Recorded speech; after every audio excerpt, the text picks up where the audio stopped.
Jerry and Mary Bradley had only been married 3 days when they turned their old sedan onto Route 66, heading west toward Los Angeles. The desert stretched endlessly before them, red rock and dust shimmering under the Arizona sun. Just outside Flagstaff, Mary spotted a clearing in the pines off the highway. "Let's stop here," she said. "It's perfect for a picnic." They spread a blanket beneath the trees, sharing sandwiches and laughter. The kind that comes easy when you're young and in love and the whole world feels brand new. That's when Jerry saw it. Half hidden in the brush, just beyond the tree line, sat a motorcycle.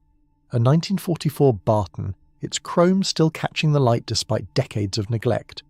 "No way," Jerry whispered, walking toward it like a man in a trance. The leather seat was cracked but intact. The tank still sloshed with fuel. It shouldn't have been possible, but there it was, waiting. Mary followed him, and her excitement turned to dread the moment she saw the dark stain across the handlebars. "Jerry, that's blood." He barely glanced at it. "It's rust. Come on, this thing is incredible." "Don't touch it," Mary said, her voice sharp now. But Jerry was already swinging his leg over the seat. The engine turned over on the first kick, a deep guttural roar that echoed through the pines like thunder. He grinned back at her and twisted the throttle. Mary watched him disappear down the road, the sound of the engine fading into the distance. She stood alone in the clearing, arms crossed, a cold knot tightening in her stomach. The bridge appeared around a bend, old concrete spanning a dry ravine.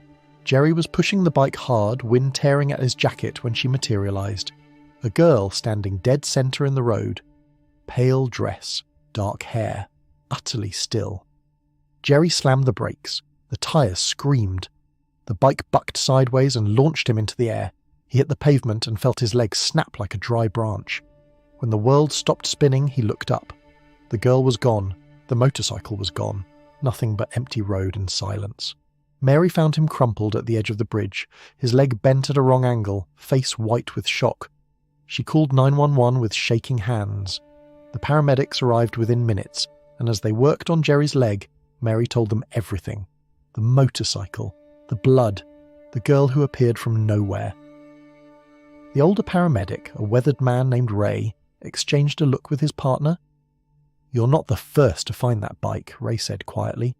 "Shows up every year, same spot, same time. But nobody's ever been able to touch it before. It just vanishes when you get close." Ray paused, choosing his words carefully. 54 years ago, a young man died right here on this bridge.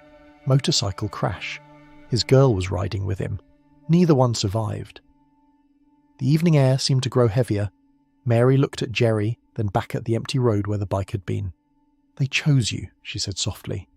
"The crash. The girl in the road. All of it. They needed someone to live through what they didn't." Jerry stared at the bridge. Somewhere in the fading light he could almost hear the echo of an engine. Then it was quiet, and the ghosts of Route 66 were finally mercifully at rest.